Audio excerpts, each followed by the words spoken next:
kasih masih tetap bersama kami pemirsa di Indonesia Bicara dan kita masih berbincang mengenai antisipasi cegah corona di transportasi publik.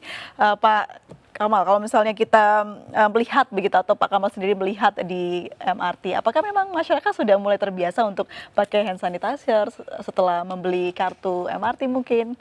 Ya, baik, terima kasih. Jadi memang kami selalu memantau behavior dari penumpang kami ya. Jadi selain kami menghimbau mereka, kami juga memantau terus baik itu dari security command center kami dan juga dari staff-staff kami. Dan ini kami lakukan proaktif juga mengingatkan kepada penumpang untuk menggunakan hand sanitizer ini. Kemudian juga tadi yang untuk tempat untuk mencuci tangan juga kami juga sediakan juga. Dan ini kami himbau terus supaya penumpang behaviornya terbentuk supaya terbiasa untuk selalu mencuci tangannya. Jadi kurang lebihnya sudah mulai terbiasa ya Pak ya? Betul, sudah mulai terbiasa. Dan jadi juga petugas dari MRT. Betul, ya, petugas MRT juga itu sangat penting juga. Jadi untuk penumpang, untuk petugas kami juga kami mempunyai SOP yang sangat ketat.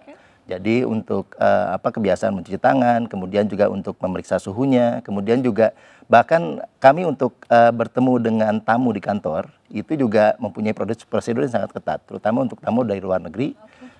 Harus memberikan riwayat perjalanannya, kemudian ada sertifikat bahwa beliau sehat, dan itu semuanya protokolnya sangat ketat kami terapkan di kantor kami juga. Baik. Ibu Brian, ini kan menjadi hal yang mungkin banyak masyarakat agak worry karena sudah dinaikkan menjadi pandemi. Apa yang dilakukan pemerintah untuk membuat masyarakat tenang terkait ini? Kita perbanyak memang komunikasi publik ya, untuk menyampaikan tadi yang saya bilang communication risk itu. Jadi kami percaya bahwa semakin banyak informasi, semakin lengkap informasi yang disampaikan kepada publik, semakin publik itu paham tentang virus ini, tentang bagaimana penularannya, kemudian tadi resiko-resiko yang akan dihadapi, maka kami percaya juga bahwa publik akan semakin bisa mempersiapkan dirinya. Yang penting juga bahwa mereka kemudian tahu apa yang harus dilakukan. Termasuk kan protokol 5 protokol itu tidak berdiri sendiri ya.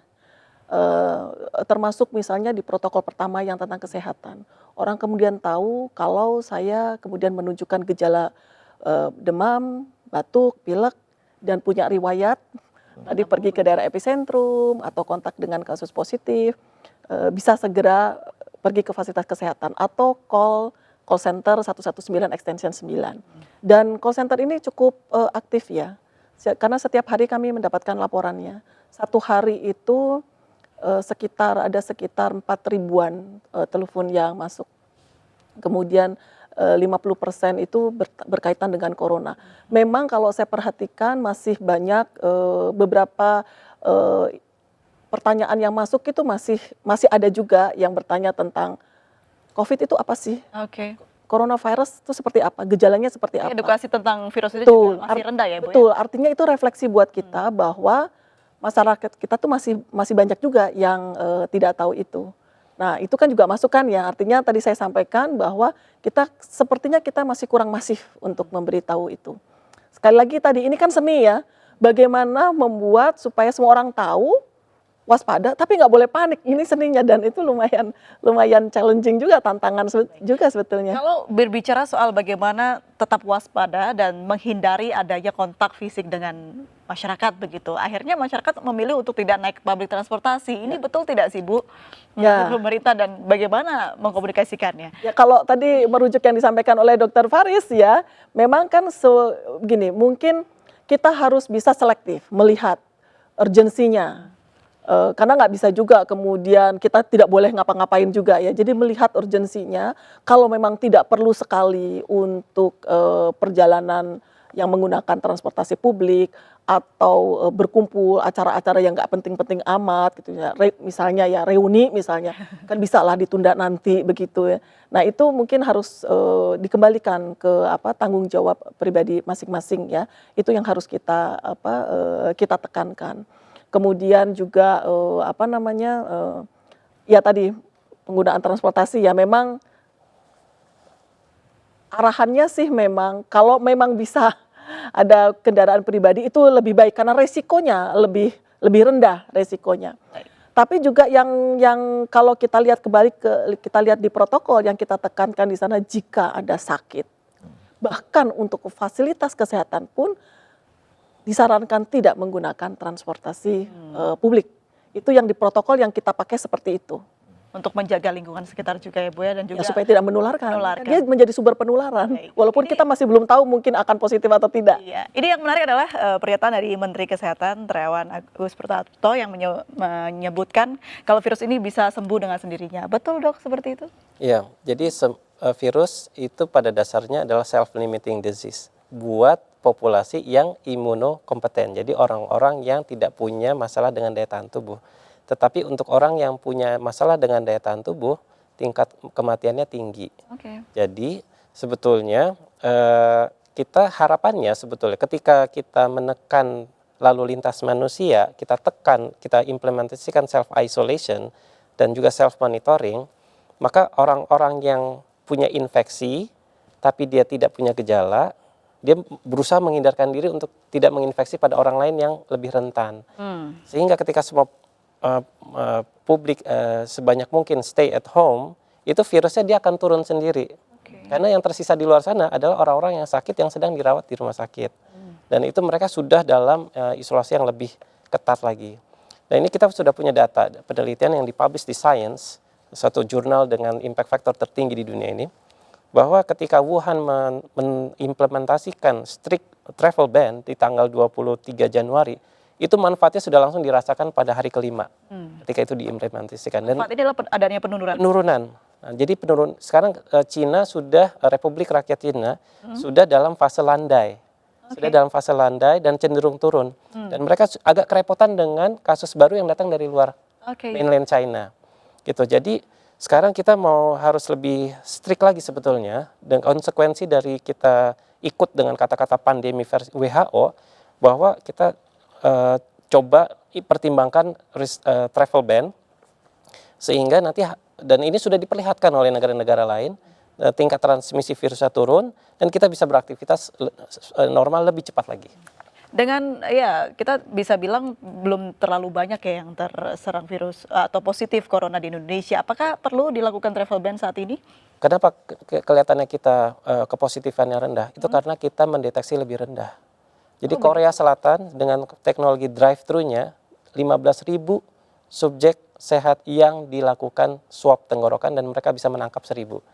Kita masih sangat rendah. Jadi kita harus sekarang ini, kesempatan ini saya gunakan untuk menyampaikan pesan kegelisahan dari profesi bahwa sudah saatnya keran untuk pemeriksaan swab tenggorokan dibuka bukan hanya untuk pasien dalam pengawasan tapi juga orang dalam pemantauan.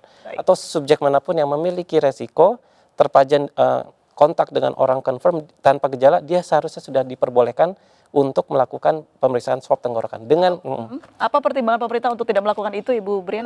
Tadi kalau berbicara bahwa pemeriksaan swab untuk orang dalam pemantauan, sebetulnya ODP itu memang diperiksa, dilakukan swab. Begitu dia dilakukan swab maka statusnya menjadi suspek, kemudian kita menunggu hasilnya. Mungkin tadi yang harus kita pikirkan adalah bagaimana untuk menjaring lebih banyak orang yang bisa masuk ke dalam kategori ODP. Dan sebetulnya upaya penapisan yang dari protokol kesehatan itu bukan hanya protokol kesehatan ya, sebetulnya semua tuh 4 protokol. Kalau yang protokol kelima kan tentang komunikasi ya. 4 protokol yang ada tadi yang saya sudah sebutkan untuk fasilitas kesehatan, kemudian tempat belajar, kemudian area publik termasuk perkantoran dan transportasi.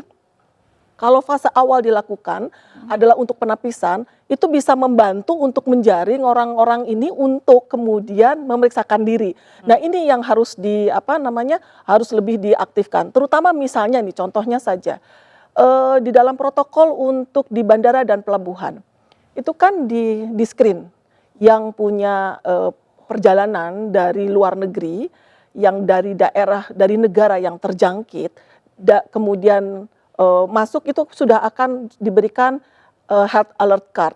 Di dalam health alert card itu dia nggak masuk isolasi. Kalau epicentrum masuk isolasi. Kalau yang ini kan tidak. Kemudian bisa, dan dia tidak ada gejala. Kalau ada gejala masuk juga. Tapi dia sehat, suhunya di termogan juga bagus, dan diperiksa suhu itu berlapis tuh. Mulai dari ujung keluar dari pesawat, kemudian masuk ke imigrasi diperiksa lagi. Kemudian health alert card kan itu declare ya, self declare ya. Kemudian pulang, sobekannya kan dibawa tuh. Dia itu ini si kartu ini sebetulnya sebagai pegangan buat traveler ini 14 hari isolated di rumah. Dan harus disiplin. Setiap hari 2 kali ukur suhu, kemudian pantau gejala. Kalau ada apa-apa harus segera ke fasilitas kesehatan. Nah, tapi ini kan tanggung jawab pribadi ya. Udah nggak bisa dipantau lagi nih. Apakah benar 14 hari dia di rumah? Dan kalau di rumah benar-benar di rumah atau jalan-jalan? Apakah dia pantau suhu tubuhnya? Nah ini mungkin ini yang harus nanti kita bicarakan lagi ya bagaimana caranya. Lagi protokol sudah ada, mungkin mekanisme sudah diterapkan, tapi ya kita tidak tahu siapa yang melakukannya itu apakah disiplin atau tidak begitu ya Ibu ya. Kalau misalnya tadi yang dikatakan Dr. Faris, kurangnya spesimen yang diperiksakan atau yang diidentifikasi, ini seperti apa Bu? Kita bisa bicara Bali ladangnya mungkin orang-orang yang masuk dan keluar. Apakah tidak bisa kita mengambil spesimen dengan jumlah yang cukup banyak di sana? Ya, sekarang begini, semua rumah sakit, 132 rumah sakit, itu mereka punya kemampuan untuk mengambil spesimennya. Pemeriksaan memang saat ini masih tersentralisir di Litbangkes di Jakarta ya. Kita sudah berpikir untuk mengidentifikasi laboratorium yang lain untuk bisa decentralize itu. Masih didiskusikan nih, karena kan ada persyaratannya laboratorium yang seperti apa. Karena kita juga memikirkan juga tentang safety-nya. Kemudian seperti disampaikan oleh juru bicara bahwa pemerintah sudah menyediakan 10.000 kit. Jadi kitnya siap. Tempatnya, laboratoriumnya sudah insya Allah mudah-mudahan juga bisa decentralize. Tapi lagi-lagi ini yang mau diperiksanya ini jumlahnya masih kurang. Nah itu yang masih harus kita dorong. Bagaimana penapisan ini bisa berjalan, kemudian juga orang proaktif juga. Kalau sekarang yang dilakukan kan masih aktif case finding. Artinya petugas kesehatan kemudian men-tracking dari orang yang positif, ditanyakan kan siapa yang dalam 14 hari terakhir close contact terhadap ini. Nah sekarang mungkin yang lebih harus didorong adalah bagaimana di luar itu masyarakat kemudian yang proaktif mendatangi fasilitas kesehatan, rujukan tadi yang bisa mempunyai kemampuan untuk melakukan pemeriksaan, kemudian ya tadi untuk sehingga bisa masuk ke jalur ODP tadi. Baik. Kalau bicara soal bagaimana dampaknya atau sudah mencegah begitu ya, kalau dari MRT sendiri, Pak Kamal sudah ada datakah ada penurunan dari MRT? Tapi jangan dijawab dulu, kita harus jeda terlebih dahulu. Tetap bersama kami pemirsa di Indonesia Bicara.